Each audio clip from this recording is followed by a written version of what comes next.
Hello, I am Anton Vasilenko, CEO and co-founder of the international network True Gamers. We create spaces where gaming, work, education, and a new culture of digital leisure consumption come together. Before entering a new market, we study each country in terms of macroeconomics, demographics, consumer behavior, technological base, cultural code, and monetization potential for the coming years. We compile this research into analytical maps for internal strategic planning to determine where to direct our focus in the coming year. And now we're sharing them with you. This video is another episode in which we analyze markets that are promising for gaming and esports with the same depth that real companies use. Today we're focusing on Egypt. People often talk about it in the future tense, but we say there is already a point of entry there right now, and it is incredibly promising. True Gamers is entering Egypt not because it's trendy, but because the data shows the time has come. And now I'll show you why. Step by step. Let's go. And the first reason is Egypt's economy. At first glance, Egypt might seem like a difficult market. High inflation, currency devaluation, declining consumption.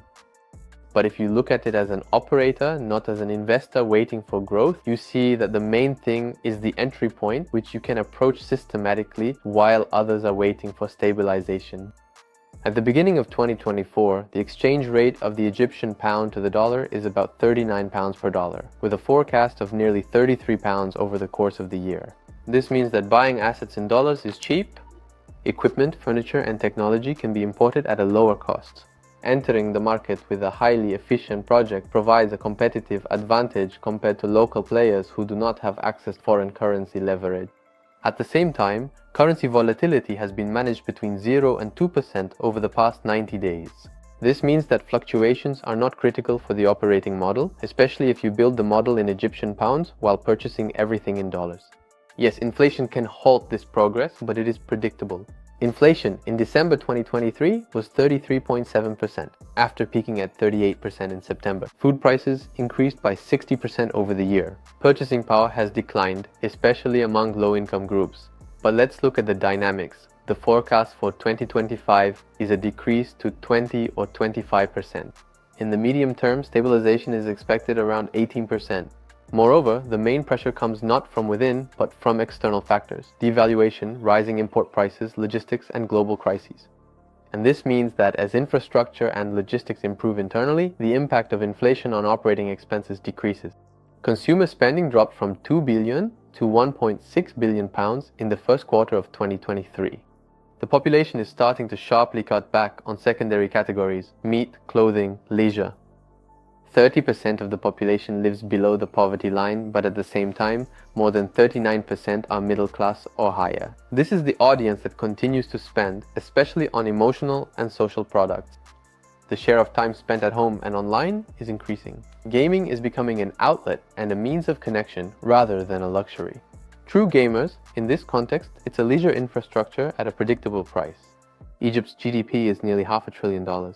In 2022, it was 476 billion, and in 2024, it is expected to exceed $500 billion.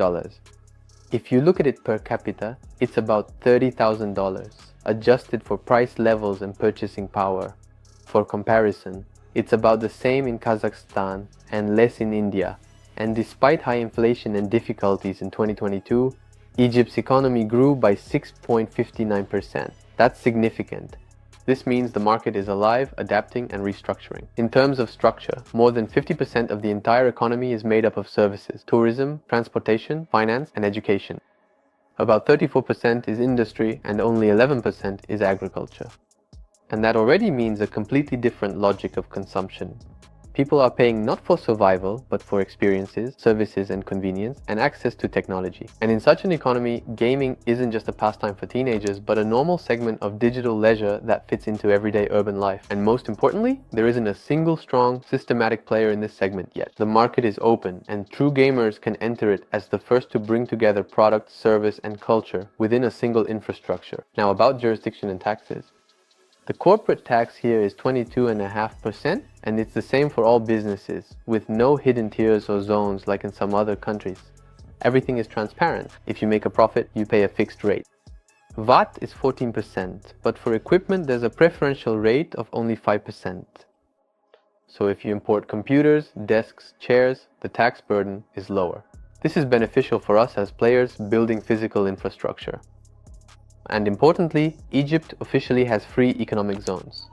This is a regime where tax and administrative burdens are reduced, especially if you enter as a technology company. As for the company structure, everything is standard. You can open an LLC or as an individual entrepreneur, and the share of foreign ownership can be up to 100%. In other words, you can own the business entirely without having to give up control to locals. And if you need a local partner, it's easy to integrate them as an operational co-owner without losing control. Overall, entering the market legally is not difficult, especially if you use a franchising model. There are clear regulations, transparent registration timelines, electronic reporting systems, and a functioning partnership structure. And this means that we can scale gamers in Egypt through franchising without fearing legal imbalances. The management company can operate as a platform while the local partner acts as the site operator. Next, let's move on to demographics. When you're building digital infrastructure, it's not about how many people are in the country. What matters is who they are, how they think, what device they wake up with, and at what age they make their first in-game purchase. In Egypt, it's not just a favorable picture. It's an environment that already thinks and acts according to the logic of gaming. In 2024, Egypt's population was 114.5 million people. 51% of the population is under 25 years old. More than 70% are under 35. Only a little over 4% are older than 65. This makes Egypt one of the youngest countries in the world, and this youth is digital. 95% of Egypt's population lives along the Nile River or in its delta. The highest population density is in Cairo, Giza, and Alexandria. Urbanization stands at 41.5%. But cities are actively expanding, with even desert areas being developed. The country has 3 cities with populations over 1 million and 35 cities with populations ranging from 100,000 to 1 million people. This means that market entry can be targeted following the logic of urban expansion. There's no need to cover the entire country. It's enough to create hubs in key cities. That's exactly where the young, digital, and solvent audience lives. The overall literacy rate of the population is 73.1%. And this figure is growing. 94% of residents are smartphone owners. There are more than 49 million social media users in the country. On average, an Egyptian spends 7 hours and 41 minutes online per day, with more than 3 of those hours on social networks and video platforms such as YouTube, TikTok, or Twitch. In other words, the modern young Egyptian studies online, watches streams, plays mobile games, and sees gaming not as an escape from reality, but as its logical extension. Yes, even though the main language is Arabic, many young gamers have a good command of English, especially those who play shooters, strategy games, or team-based games where communication is essential. People want games, platforms, and interfaces to be translated into Arabic. This is really important. What does this mean for us? It means creating a user-friendly, appealing interface in Arabic, engaging local streamers and content creators, adapting tournaments, posters, and activities to the local language and culture, and localizing for this region. Now let's move on to the technological environment. Without understanding it, entering a new country is very difficult. And in Egypt, the first thing that stands out is the speed of mobile internet, about 22 megabits per second, while home internet is a bit lower at 46. This is noticeably lower than in the United Arab Emirates or Europe. Our potential client does not have access to perfect internet, and we can provide it. Today, more than 73 million people in Egypt regularly go online. That's almost 2/3 of the population, 64.5%. Most people have a smartphone in their hands. According to data from 2023, 94% of people use mobile devices. 48 million are active smartphone users. Their morning starts with TikTok, YouTube, or games like PUBG, and then people just stay on their phones all day.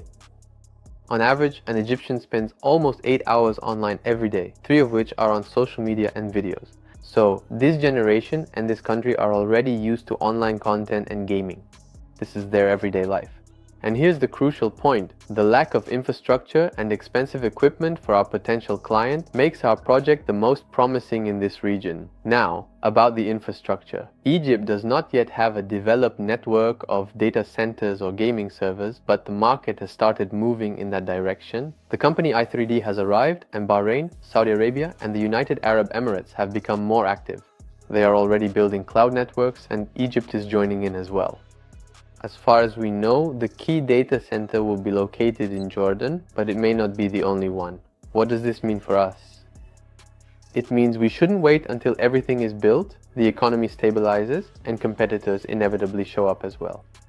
We need to think ahead. We need to enter this market right now. Now, an important point. We see that Egypt already has internet access, and that's a plus. Smartphones, streaming. People spend hours online. But the question arises, are they ready to pay? What do they spend their money on? Traditionally, if you look from the outside, Egypt is considered a poor market. Let's be honest. The average income per user is $4.50 a year. More than half the population lives on less than $7 a day. But if that's all you see, you're missing the main point. Egypt has a huge middle class, almost 40% of the population, and they are the ones who pay. But not for just anything. They pay for what feels important, for experiences, for status, for the feeling that you're not just sitting in front of a screen, but that you're truly present in your heart. That's exactly why a club can't just be a computer by the hour. It has to be a space where you want to stay, a place where gaming becomes an event, an environment where the player feels like part of a team, not just waiting in line. Yes, most users aren't used to paying up front. They won't buy a yearly membership, but they'll come once, then again, and then they'll find out there's a tournament happening here. And then they'll want pizza or coffee, and after that, they'll buy themselves a t-shirt with the team logo. That's why at True Gamers, up to 50% of the revenue can come not from the games themselves, but from the food court and related services. Now that we've covered income and purchasing power, it's time to move on to the question of how the gaming community develops. Although user interest and activity are obvious, there is still no clear system of tournaments and scenes in Egypt. And this opens up huge opportunities for development. Let's start with content. YouTube is the most visited website in the country. TikTok, Discord, Twitch, they're on every smartphone. According to forecasts, there will be more than 8 million esports viewers in the country by 2028. Streaming and esports are not just emerging. They have already reached critical mass. There are local stars as well. Mahika, the largest PUBG mobile streamer in the Arab world, or gamer Marwan Siri, have more than 1 million subscribers. These are people who show young people that it's possible to be part of the industry and monetize their skills. Next come the tournaments. Cairo has become a venue for international events. Here you have the Superdome for Valorant, featuring Riot Games and a prize pool of $30,000. There's Insomnia Egypt for League of Legends, which drew thousands of spectators, festivals with PUBG Mobile, Free Fire, as well as local tournaments for student teams. And what's especially important is that these tournaments aren't held in basements. They take place in sports complexes, arenas, and shopping malls. This means that esports has become part of city life and has started to attract sponsors. But at the same time, all of this is fragmented. There's no systematic player, no platform that would bring it all together into a coherent model. Clubs, studios, content, tournaments, training, merch, teams, and so on. And this is where True Gamers comes in. Because we know how not just to open a single location, but to build an entire ecosystem. As for the gaming infrastructure as a whole, there are currently about 30 commercial esports clubs of various sizes operating in Egypt, from small internet cafes to full-fledged centers with VR zones, PlayStations, and event spaces. Prices range from 15 to 50 Egyptian pounds per hour. That's about 50 cents to $2. The model is simple. Sell time, food, and occasionally hold a tournament.